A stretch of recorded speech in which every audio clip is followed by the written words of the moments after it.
Nggak, kita juga orang beragama, tapi lebih senangnya apabila kita lebih dalam lagi. Jadi tidak hanya syariatnya saja, kita sudah masuk ke ma'rifat. Sehingga kalau kita sudah masuk ke ma'rifat, maka kita akan tahu bahwa kebesaran Tuhan, keagungan Tuhan, kasih sayang Tuhan kepada hambanya. Hingga kita hanya tidak berucap, kita menjalankan dan mengamalkan, karena kita yang namanya berbakti pada Tuhan itu kan harus dihayati dan diamalkan, tidak hanya diucapkan saja. Hingga teman-temanku yang saya hormati dan saya muliakan, lintas daripada kepercayaan dan penghayat, semuanya itu mencintai Tuhan Yang Maha Esa.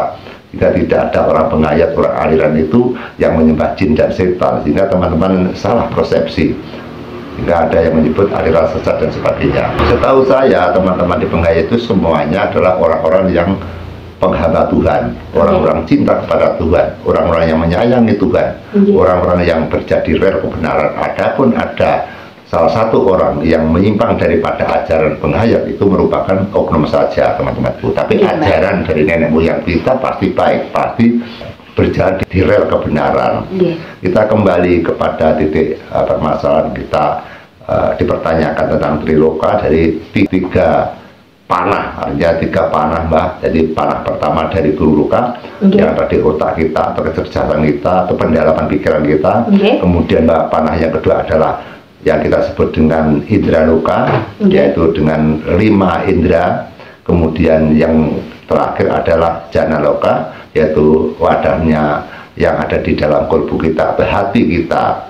Sehingga dapat kita katakan bahwa apabila di dalam hati itu kan banyak kotoran-kotoran, yang dimaksud kotoran-kotoran adalah merupakan pengaruh-pengaruh dari bangsa-bangsa jin atau iblis, kemudian pengaruh-pengaruh dari manusia dan sebagainya. Jika makanya kalau hatinya kotor, maka mereka atau kita pun bisa berbuat jahat atau berbuat dosa. Maka di dalam ajaran ini penggemblengan agar di kalbu kita selalu dijaga dan ditunjukkan jalan yang benar. Sehingga arah daripada Triloka atau ajaran dari tiga panah tadi semata-mata hanya agar kita itu bisa lurus menghamba kepada Tuhan Yang Maha Esa. Sehingga di dalam aliran tersebut tidak dikhususkan untuk mencari kesaktian, untuk mencari kekebalan, mencari keampuhan, tidak. Tapi biasanya apabila hal ini dipelajari, maka hal-hal yang aneh yang diberikan kepada manusia, diberikan kepada kita, pasti dikatakan hal-hal yang punya kelebihan.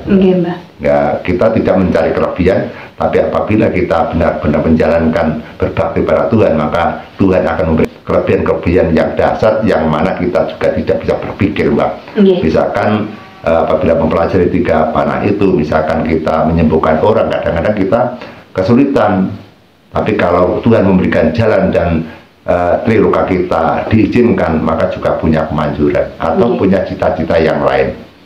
Namun di dalam pelajaran itu, saya ulang lagi, tidak diperintahkan untuk menjadikan orang sakti, tidak diperintahkan untuk menjadi orang-orang yang kaya, atau tidak diperintahkan menjadi orang-orang yang punya keperkasaan, kewaskitaan. Namun keperkasaan, kesaktian, dan lain-lain itu adalah anugerah apabila kita sudah menikah dengan jalan Triloka tadi, maka tidak menutup kemungkinan bahwa Tuhan akan memberikan apa yang kita minta. Terima kasih, Mbak.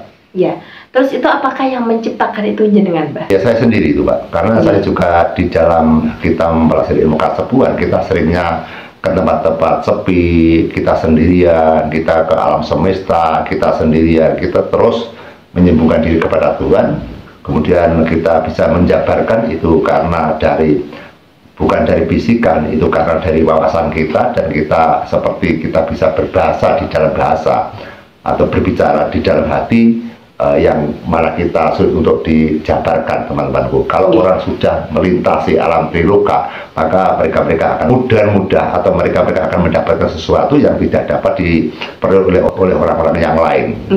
Ya, orang-orang pertapa, orang-orang yang ahli ilmu itu, mereka condong mendapatkan firasat-firasat, mendapatkan hal-hal perintah-perintah yang mana perintah itu bukan dari manusia, tapi perintah-perintah yang merupakan gaib-gaib atau rahasia-rahasia Tuhan.